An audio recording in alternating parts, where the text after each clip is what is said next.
มันก็เลยอร่อยเนาะมาเบิ่งร้านน้อยขนดอน2-3เอ้ยน้องมีแต่พลังดอนหมดแล้วต้องแกะเองเบิ่ง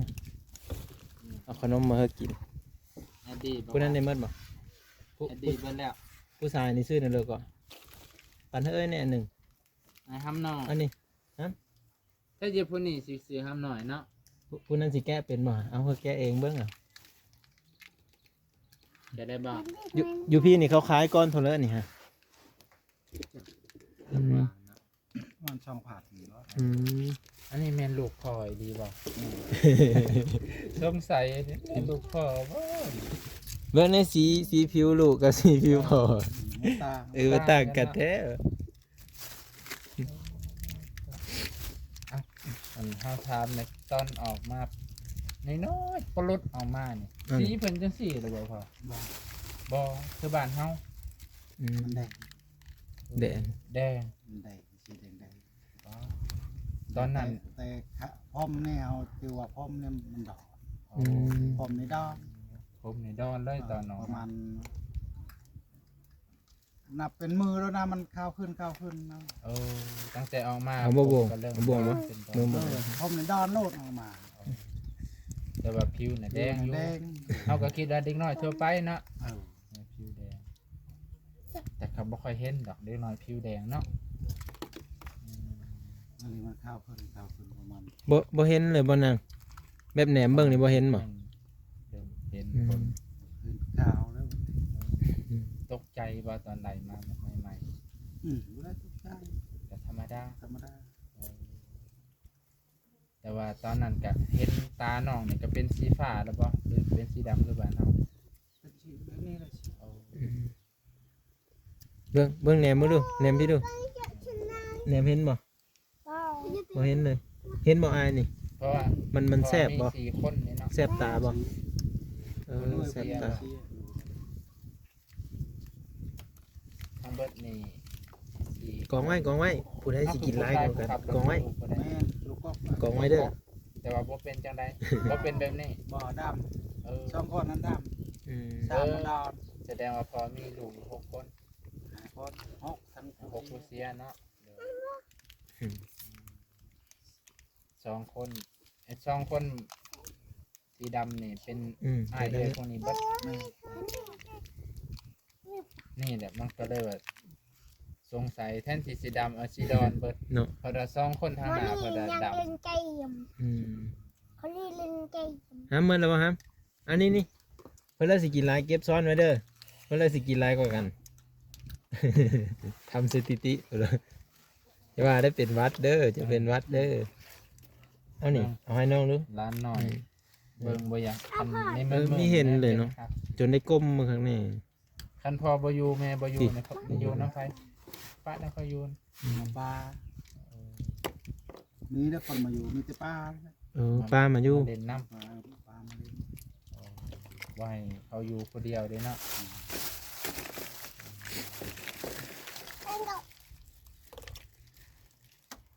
แต่ว่าภาษานี่คือภาษาท้องถิ่นเลยไปเป็นน้องภาษาเราเทิง เขาก็มีนำเอาภาษามานำเนาะ นี่เจ้าคือว่าเอาภาษา ภาษาต่างประเทศ มานำ500อันหน้าขาว นาง ภา ขาว ษา ขาว ฝ ด รั่ง อน ฝรั่งเศสนะบ้องชูนะ อืม บ่ฮู้คือกันเนาะร้อยเนาะ ตะดังเลย ตันดังคือกันเด้อ ตะดังบ่ตะดังเลย แบบมีอาเรีย วันนี้ได้ตะดังบ่ ฮะ อย่าเลย วีดเก่าบ่ อย่าไปอีบ่ ดังบ่วีดทำพระ มีเงินผ้า เออ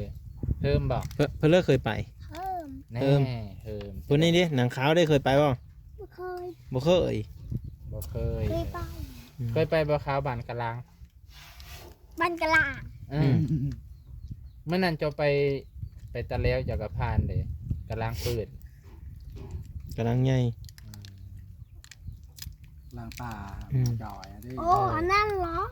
ใช่แล้ว แม่นเบิ่งทีวีไลฟ์แม่นจังนี่เบิ่งอยู่ทีวี เบิ้ง บ่แซ่บตาบ่เวลาเบิ่งทีวี ใส่ แซ่บ แซ่บ อืม เออ แต่เบิ่ง ม่วง มันม่วง ทีวี มันม่วง แต่เบิ่งแดดน่ะเบิ่งไม่ได้เลย อันบ่แจ้ง มันแจ้งซ้ำ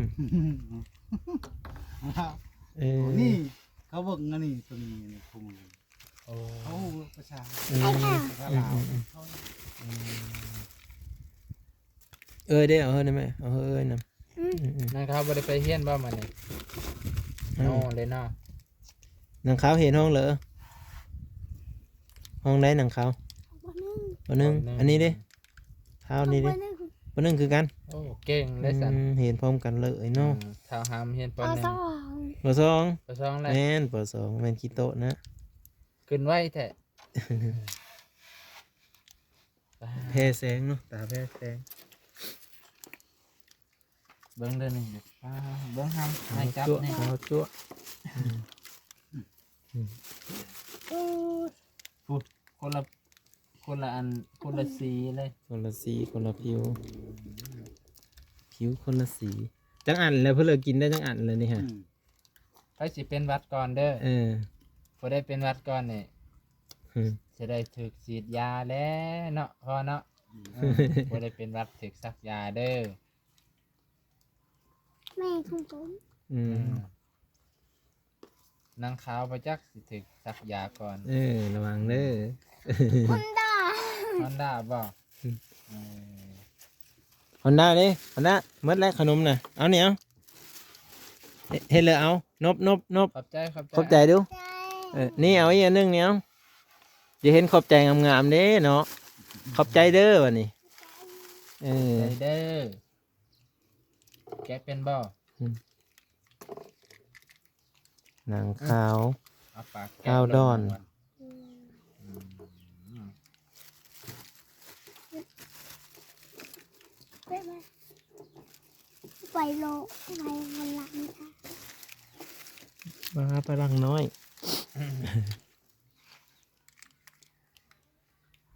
แกเป็นม้อนนี่เอามือนี่ดึงเลยนี่ดึงพัดนี่อันนั่นนี่อืม เด้อเคยเจียวกินผักนะครับ แซ่บไข่มันบ่ดังป๊อกดังป๊อกนั่นบ่ พวกบ่วงมันมีตันใจ ใช่บ่มีบวงบ่ เต็มบ่วงเต็มเลยเอาบ่วงให้ด้วย เอาบวงบ่ฮัมแอนดี้ฮอนด้า ฮอนด้า เอานี่เบิ่ง เอาบ่วงตักเราไม่เห็นเนาะ โอ้ย ได้ก้มเบิ่งคักแน่ เราบอกว่าสำนีน้อยพูดบาทเดียวมอมอร่อยไหม อะไร อร่อยหัวไทยแกงเนาะหัวไทยแกงนี่ใช่อร่อยเอาแกะให้อีก อร่อยมาก เก็บไว้ตัวนี้เก็บไว้กัน อร่อยมากเลย เพื่อเลยได้สิกินเป็ดนี่ฮะ เบิ่งสีตาให้ กินนายาทิมตัวทีบเด้อถงขนมเด้อ เอาบาทเดียวแล้วเนาะ หมดจิตึก เอาบาทเดียวแล้วเนาะ คนนี้เอาอืม เดี๋ยวไอ้ข้าว หืม เอาให้นางข้าว ให้นางข้าวน แต่บาท นะครั ดูเบนเมกสิป้า เมื่อไหร่นี่ ไปใส่คือพ่อ เก็บเสื้อนี้เด้ออันตัวเปล่ามันเด้อ เนาะ ตรงตัวมันมดนะ เอาไป อืม ตรงตัวมันมด เก็ เก็ บบ บ่วง ทิมเลยบ่วง ปะให้น้องอยู่ บ่วงกับทิ่มเลย ได้ใช่พี่น้อง นี่เอาบ่วงเนี่ย เบิร์ดสิแกะให้อีกพี่come on กำมอน ขอเป็นภาษาอังกฤษ come on กบ come on จ้า เก็บเสื้อนี้เด้อนี่เด้อ คอยบูฮูภาษา เอา แล้ว นี่ เนาะ นี่ทิมเสื้อนี้ตนเป่า มันด่าคอยเป็นลาวเทิงว่ะเดินไปเป็นน้องแสบน้องว่าแสบมันมีไข่3 หน่วยอ่ะ แน่ตกเลย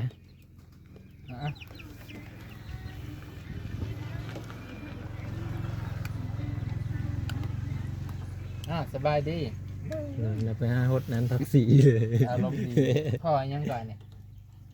บ้านนี้บ่ มันจะขู่ เออ มันบ่คู่ เรา ปาก สื่อ โวย ใส่จัดเนาะ ใส่จาน ปาร์ตี้แก ยามมีงานเนี่ยเราใส่ทรงเดฟครับ อื มาแล้ว ม ส่ทรงเด็บแบบทรงกับวัยรุ่น ถ้าก็ไม่เน้นเราแต่งตัวดีนะ นางขาวเป็นป่านนำบ่อนี่จะเป็นเอียง เบิดเลยฮัมเอ้ย เนี่ยเจอ เมื่อแล้วมันยังมีอีก หุ่นปันให้น้องได้ไหม า น้องเจ้ามดได้ไหมฮะน้องลา ไป จ้ะ น้อง ฮะ นะครับ นั่ง มาเก็บเส้นนี้ไปนี่นี่ เก็บเด้อทงอย่างมันต้นเป้านะเก็บทิมจะทงอย่าง เด้อ ทางสะดวก เก็บเส้นนี้เดี๋ยวหมดสิจื้อ อืม หมดตึกเด้อ อืม มาฮัม เอาคันเดินใหม่ ดอยแนวน่ะ ได้ฮอนด้า ฮอนด้า ได้โดอันเบอร์ ดอยเจ้าของก็ว่าดอยฮอนด้าเด้อ บ่แซ่บอยู่ว่ากินข้าวกับมาหามน่ะแซ่บบ่ แซ่บกินคนเดียว แซ่บกินคนเดียว คันแซ่บต้องแบ่งให้ผู้อื่นเนาะ ใช่ ฮอนด้าบ่แม่นแอดดี้เก็บแล้วบัดนี้ไปพี่น้องเพิ่นพากันเก็บก็ดีแท้น้องเขาบ่ปันให้น้องเลยอ่า มีแพงบ่น้องฮะ โอเค โอ้ แพง มีแพงแลนรถยังว่างได้2คันนี่ท้ายมันยังว่างได้ 5 ค่ะ ถือมือนำเด้อ บ่แพงเลยสิเอาเมื่อเด้อ 5 ให้บ่ ผู้น้อยนี่เขาจะเก็บ ให้บักฮัม ให้ข้าวมึงให้บักคำเลยเหรอ เดี๋ยวว่าจะกินขนม เรียนโตแต่วันนี้ ขาวผู้น้อยนี่ซื้อนั่นเลยก็แอดดี้ป่ะ บักฮอนด้า ฮอนด้ามาแอดดี้เลย บักข้าว ฮอนด้า คือฮอนด้าบักข้าว ผู้นั้นผู้นั้นซื้อนั่นเลยก็ ฮัม ฮอนด้าฮัมนางดอนนางขาว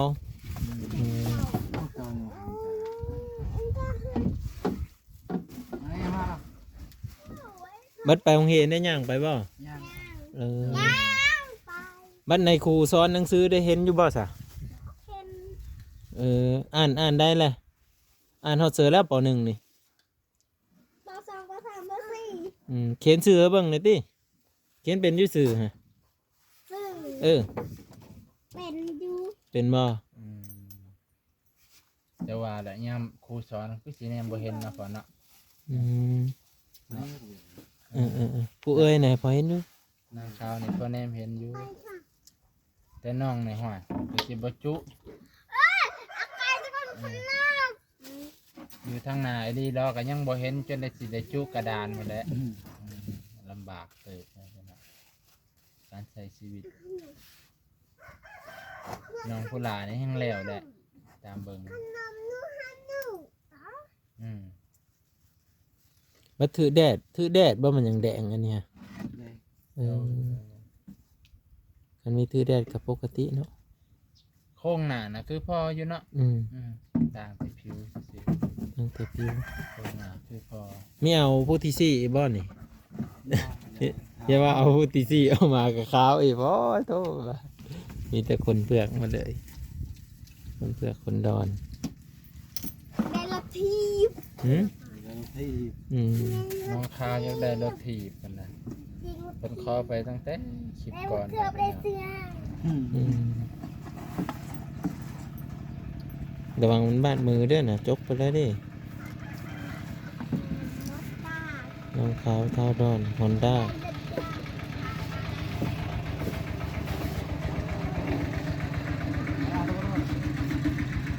ระวังมันดีดตัวเองนะ